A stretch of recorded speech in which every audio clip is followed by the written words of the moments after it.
What's up, guys? Welcome to The Casual Investor, where we deep dive into all things real estate and investing. We pick the brains of market leaders in their fields, and then we shortcut you from where you are to where you want to be using their knowledge and their experience. My name is Austin Mitchell, and on today's episode, we'll be talking with Sarah Bigler. Sarah's amazing. Honestly, she's only been in this game 5 years, and she has a tremendous track record. She's top 100 agents and top women agents in Hampton Roads. She became the top producer on Creed Realty and now has her own team, which is now a top team in Creed Realty for 2021, all under 5 years. She's heavy and active into her own investing as well. And so we're just going to pick her brain today because she has a lot to share about how that journey became from just starting out to growing a top producing team and working in residential and commercial investments all under 5 years. She has 5 active flips right now. She has a 6-unit commercial property, 6-unit townhome. It's going to be 6-unit townhome development. 6-unit townhome development, and she's working on a self-storage unit, which is pretty amazing. So we're going to deep dive into pretty much her journey and how she got here. And so, Sarah, if you wouldn't mind sharing, how did you get into real estate and kind of where have you been able to take it thus far? So basically I started, even though I've been an agent for 5 years, I started a long time ago. So my dad actually got me into it. I'm from New Orleans, so after Hurricane Katrina, he saw an opportunity once all the houses were dilapidated. There's a lot of grant money going around. So he just pounced on that opportunity. Yeah. And then I kind of came in after that and I was like, oh, well, this is pretty cool. How can I get involved? Yeah. So he started incorporating me as far as just the layouts of things and what selections to use, which is kind of basic. But then I realized that I was really passionate about that. Mm-hmm. And I was like, okay, well, maybe this is going to go somewhere. So I did that on the side. And then I was like, okay, well, besides being an agent, because for a long time I was like, no, I don't want to do that. I was like, okay, how do I get into it? So then I got into property management. I was a single owner and managed 100 properties. So yeah, that was crazy. Stressful. Yeah, and then I realized you know, it's not that fun. Yeah. I mean, property is for some people, but it's not for me. Okay. Just because, there's problems, people get evicted and everything like that. But so then I got into, we moved here to Virginia, and I got into custom kitchen design, which, I mean, I feel like the real estate aspect, along with adding some creativity, is where I was like, okay, this is my niche. Yeah. So I got into that, and then I just realized I couldn't go any further. So I was like, okay, well, I'll become an agent to just have access to more investments. Right. Because in the background, me and my husband, every 2 years would buy a house that needed cosmetic work, and then renovate it and resell it. Yeah. Which is cool because in the background we were building up a little money, to do some investments outside of what we lived in. Yeah.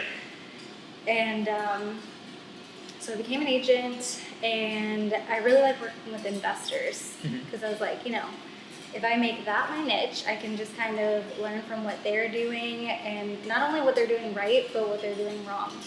And I can be like, okay, well, I'm not going to do that, but I'm going to definitely do that. Yeah. I think that's great. Okay. And so obviously you got really good at that. And so when you first started out as an agent, did you use kind of the connections you were making with the investors to become the top producer, or where did you find the lead sources to really skyrocket to the top as far as production? Well, it was a combination. Okay. So I feel obviously you want to have a niche, but it's really important to diversify what you're doing. So when I was working in the custom kitchen design, I definitely had connections to builders, and I thought, okay, well, I'll just use those contacts and it'll be great. Well, that's not gonna work to survive and be really successful. Okay. So I broke down one day when I was talking to my husband, and he was like, "Oh, you should just get some Zillow leads." And I was like, it's so expensive, I don't want to commit. And then I did it, and I was like, well, this is a really good decision. Yeah. I think that's okay. So there is some merit in paid advertising. It might not be for everybody, but I've always, on a personal level, I've always done paid advertising as well. And I think the biggest worry is losing that money up front, but it usually does pay off. But I think the big thing here is diversifying. So having multiple streams, and I know that's easier said than done, but I mean, Sarah did that based on what she was already involved in. She got really connected with the people that she was already surrounded with, and then also just added on a paid source. So then she kind of doubled her lead stream, and then obviously you got into investors. Where did that come up? Well, and one thing I wanted to touch on with the whole Zillow thing is like so much came out of it. So one of the like fourth transactions I had was Danielle, who's on our team. And so I helped her purchase a house, but then she ended up working for me as an admin, and now she's a full-time agent. So it's like, you never know. And like, you invested to get that initial lead, but as long as you do a great job, like, you're gonna keep getting referrals, and it's just like a starting point. Yeah, that's extremely powerful. Again, just like Sarah said, it's very easy to get caught up on the monetary value and not really see what comes with that, because it's a very one-to-one transaction base. Like, okay, well, I'll give you this amount of money and then maybe I'll sell a house, but it's much deeper than that. You're building your lead flow. If you do a great job, which you should be, it could turn into a long-term relationship. Like, you can have a great employee, a great team member, a great friend forever. You can have referrals come from that, but like building your base, I don't know, to me, as long as you break even, you actually will always get more from having that connection and not having that connection and not spending the money. So either way, you're break even, but you have something else to pass on from that. So I think that's great. And then, okay, so we did Zillow, we're doing the builders, we're building up our contacts. We've got, at this point, are you a top producer? When did you hit that? Kind of funny story. So, I mean, it's not that funny, but I joined OBBA because, like we said, diversifying. Yes. So it's like, okay, we'll join a group that like you know, are passionate about. So that was the Ocean View Business Association, because I decided my secondary niche was going to be Ocean View. Because, I mean, especially I feel like it worked for me because I see the development potential and I'm like, you're on a beach. Yeah. Like, it's a matter of time until everything's developed. So it's like, there's appreciation value in just putting your money in this area. So anyway. Ocean View Business Association, and I met Joni. I can't. Oh my God. Joni from the Real Producers Magazine, and I just thought it was so cool that they had like the top 100 agents in Hampton Roads, and I was like, damn, I want to be on that list. like I want to see my name on that list. Yeah. So like I scheduled a meeting with her, and I was like, what do I got to do, like production wise, to be at that level? Yeah. And so she told me what it was, and then I called her back like a couple months later, and I was like, hey, where am I at on that list? And then she was like, okay, she started a magazine with top 100, but it's actually top 500. Okay. So I called her back a couple months later, and I was like, hey, where am I at? And she was like, you're in the top 500. And I was like, hell yeah, let's go. So then it just kept being like a new target. Try to get higher and higher. Yeah. That's awesome. I mean, out of curiosity, how do they track that? What metrics do they use? Is there a central place where you log all your stuff where they just check? So basically there's like it's brokers that have access to it, but it's your gross commission. Okay. So. That's awesome. Yeah. So, I mean, I'm just thinking, if you wanted to check it, do you have to call somebody to check where I'm at on the leaderboard? Yeah. Okay. Bummer. Well, you still do it. Yeah. As far as I know, yeah. But That's you all. can call your broker. Yeah. And they have access. So. Okay. And then at what point did you decide, hey, I'm ready to branch off and like, I want to build a team? Where did that start? So full disclosure, I had no desire to build a team. Okay. But, Just happened. but my friend Paul, who's also a client and who actually just started walking in the door, he had actually rented this office space and decided he didn't need it. And I was like, oh my God, I love Ocean View. This is a great location. Yeah. Like, how can I do it, you know? And I was like, well, if I have a team, then this will be our spot. Yeah. So it started from there. Yeah, so built a team by necessity to fill a space. Got it. So that works well. But it's cool now. 'Cause, Yeah. I mean, like, we all work together, Yeah. and like, you know, there's some stuff that you do, even in like the short conversations we've had, you know, I'm like, oh, that's a really good idea, Yeah. or, you know. Oh, shucks. I think there is power in having multiple people, multiple angles and mindsets, and just, I don't know, different backgrounds and histories, because you all bring different attributes to each discussion and problem. And so I think you definitely can come up with much better solutions as a group. Okay, and then now, so what are the big dreams now? So we become top producer, we got a top producing team. Are we moving full time into investing as well? Is that what we want to do? Hell yeah, okay. So, I mean, obviously the self-storage is going to be a big game and a big play for the coming years, but how about the 5 flips you currently have going on? Tell me about those. So okay, I'm partnered with Joey King with Superior Pride Inc. He's really good. So we initially were just doing like 1 or 2 flips at a time, and then we're like, okay, well, how can we do more than that? Mm-hmm. So then we got a line of credit and got that going, Mm-hmm. and that's helped so much. So we went from 1, 2 to 5. Yeah. Okay, so a line of credit. Tell me about that. So now, this line of credit, from what I'm hearing right now, is that typically you come to the deal, 20-25% down, put down, get a loan, or did y'all do all cash? Typically. We would do all cash. Okay, so all cash, but now instead of using all cash to fund 2 to 3 flips at a time, now you got access to a line of credit to where you can do more volume at once? Yeah. Okay, how did you go about getting a line of credit?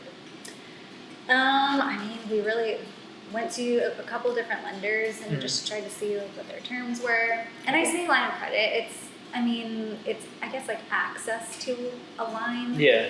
Because they still have to do an opinion of value on it in order to lend you the money on that property. But it's not like it's hard money. Yeah. Okay. So. And that doesn't take long. I mean, are you saying like something like an appraisal? They would just go out, get an appraisal done, and then they would give you the funding. So it's probably a much shorter closing period as well. They say that they can do it within 10 days, but what we've experienced is about 30 days. Okay. How hard is it to get a line of credit? I mean, they just ask for our financials, so it would be similar to like if you're a homeowner trying to apply for, a home loan or something like that. Mm-hmm. But they did ask for like our previous work. Okay. So yeah, you probably have to be qualified and have a little bit of a track record to be able to qualify for a line of credit. Okay. How about your first flip? What did that look like? Where was that at, and what was that deal? How did that go? Well, so first flip, it was one that we lived in in Louisiana. Okay. So you bought it, lived in it, and then fixed it up as you lived there? Yeah. Okay. Well, and what happened is that's like right when we moved here is when we were like finishing up. Okay. We literally flipped this house with $10,000. Dang. That's crazy. I can't say it's the best looking house ever because like the cabinets we repainted ourselves and like the appliances were white, like older, but I mean it turned out cute and like we made some money off of it, so that was the goal. But we're like moving to Virginia, so Rorik left, and then I'm there like finishing it up, like subbing it out to people because at that point Rorik was gone. Right, doing it all yourself. Yeah. Gee, that's tough. So, I mean, what made you buy that one? Did you buy it with the intention of like, okay, there's a little bit of, appreciation we can force here and then we'll resell it? Or did y'all just happen to move in and then decide? Well, so we knew that we wanted something that needed work so that we could, build some equity, but we had no intentions of selling it that soon. Right, okay, yeah. The plan was always the 2-year mark. So you don't have to pay taxes like capital gains. Yeah, and I think that's also interesting too. So like if you do go move into a house, you can get the lower down payment, but after 2 years, you don't have to pay capital gains, which is super awesome. Yeah. Okay, and then now, what would be your most successful flip to date? That's a hard question. I don't know how to answer that because a lot of the ones that we do, I mean, I've had ones where we made like Well, there's one that was our least successful. We Okay. made like 8,000 on. Okay. That's still probably not bad. Like the fact that you can still make 8,000 off of a bad flip is good. But Okay, then like some of our other ones, we've made like 80,000 on. yeah. But we usually look to make at least 50, if not more. Yeah, 50 grand. Okay. So when you are targeting, you're looking for properties that have at least 50,000 after rehab value Yeah. to resell. And then Okay. like less commissions and all that. And two, I mean like you want some kind of buffer in there. I mean Yeah. not everybody can look for, okay, we're only doing 50,000 Mhm. profit, but at the same time it gives you some wiggle room. Yeah. So I mean like we're experiencing right now in the market, you know. Yeah. There's people that just lost 20,000 in equity because true. of rate increases. Yeah. So. That's true. Yeah, my brother's out in Vegas right now, and that's ranked second worst for the fastest cooling market, and his house has already dropped 30, 40,000 in equity in a matter of months, which is nuts. But yeah, the buying power, you lose a lot of power with double the high interest rates.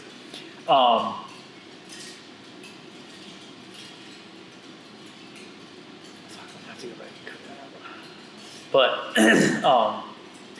damn, I had a question. What was I thinking? It was about that flip. About how you found them. Really? Okay. Whatever. Did you have anything else on that? Fuck, I really thought about that. Go ahead. I mean, not really. Maybe I can cut it back on here because I do have curiosity.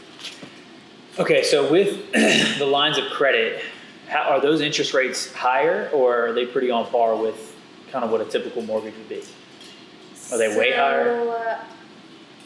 It changes, for the one I have, it changes every month. So it's like around 6%, but it's 1% higher than whatever the regular interest rate is.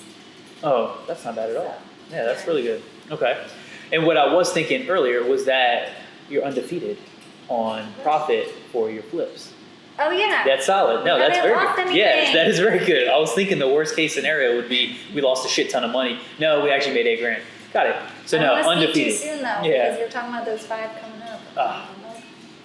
Are they looking like they're going to sell? Are they all around here? They're not all around here, but they're pretty much all in Norfolk. Okay. So Awesome. I think they'll sell. Yeah. Well, they will. Yeah, they will eventually. All right, perfect. So then I want to know, across this journey, I mean, I think we've spoke off camera about your father being a big mentor. Obviously, he had a big role in all this in the very beginning. Is there somebody else outside of him that you would consider a strong mentor to you, or how you decided to get into the game? It could be him. I know, I was gonna say, I mean, there's people I definitely like respect Yeah. and look up to in the industry. I mean, Eric Martinez is one of them. I just think he's a great person and super smart. Is he another agent? Mhm. Okay. With Creed. With Creed? Awesome. Yeah. Okay. But my dad, like, he's so freaking smart. Yeah. Like, you know, I got this office and I'm like, okay, well, he always talks about, okay, how can you get free money? Yeah. Because after Katrina, he took advantage. There was a lot of loan programs out there. Mhm. One was like neighbor next door program or something. But basically, you got the house like half off. He bought a house for like $28,000, and now it's worth $400,000. Like I'm like, okay, can I do that? Yeah. Like That sounds solid. so, but looking for opportunity, like when the COVID thing happened or Mhm. whatever, like I got an SBA loan, Yeah. and I mean it's like a 3% interest rate or 3 something Yeah. for like $123,000, That's good. and I'm using that to invest in real estate. Yeah. So I mean that's That's like slick. Yeah. smallest interest rate ever. I think that's great. Okay. How about as far as other investors? Like, is there something that you think, if somebody else wanted to get in and play the game that you're playing, like getting into real estate, starting residential, now going commercial, are there things that you think that would help other people that are trying to get into this space? Are there things that they should be doing? Do you think there's barriers of entry that might be holding them back that you encountered? I mean, I definitely think there are barriers of entry, but I try not to look at it that way because I'm like, okay, well, what are the options to get through? Yeah. And it's basically, I mean, thankfully we had done like some of those cosmetic flips, so we had like a little bit of money, but it wasn't enough to do it like on our own, separately from a house we were living in. Yeah. So that's why it was good that I was able to partner with a contractor because then we both put equal amounts of money and then we could do something with it. Yeah. So, I mean, I think finding somebody that, you relate with and that like has similar financial, not situation, but viewpoint as you. Yeah. And, but there's so many different ways. Like, you can start off with hard money. I mean, it's really easy to access that. Yeah. And as long as you just like do it to get off the ground and then start refining like where you're getting money from. Right. Then I think that's important. Okay. Yeah, so I mean, if you are starting out, maybe finding somebody else who you could partner with that maybe has a little more experience in it, but it could also, it makes it half as hard to get started. So I think that's a very interesting tactic. I've definitely partnered. I feel like it's very rare nowadays to talk to investors who have never partnered with anybody. I feel like it's a very common thing to do. So I think that's much easier. Though. Like, I don't want to just be like, just winning in a corner. Amazing. Like, it is good to share that success with other people, and I think that's part of it. And that's why it's kind of easy to find somebody that you click with, that you want to go into these deals with, because y'all are both equally excited about it, and then it just means more when your small circle, y'all are all winning. I think it does make it a lot more powerful, and that's actually part of the equation, playing the game, because you play the game to feel the buzz, and the buzz is increased when you're shared with it. Yeah. Well, and two, like, no two people think exactly alike. Even though you're similar, I mean, Joey, for example, like, he's all about, like, cost savings, and I'm like, okay, well, that's great, but we could spend a little bit more here, and it's going to be really noticeable. Yeah. But I appreciate him being budget conscious. Right. Too. So. Yeah. The yin and the yang. That's perfect. How about what do you think the industry is going to be looking like in 5 years from now? How about specifically our market, so the Hampton Roads area? Where do you think that's going to be in 5 years? That is a great question. Do you think rates will go down by then? What do you think equities are going to do? I mean, I definitely think rates will go down. I think it's going to take a while to see what we saw a year or two ago, those 2 and 3% interest rates. So I feel like people should just get mentally prepared for like 5% to be pretty standard. Yeah. Okay. But I don't think it's going to crash or anything. That's good. And how about, do you think the home values, do you think that'll go up, stay the same, drop 5 years from now?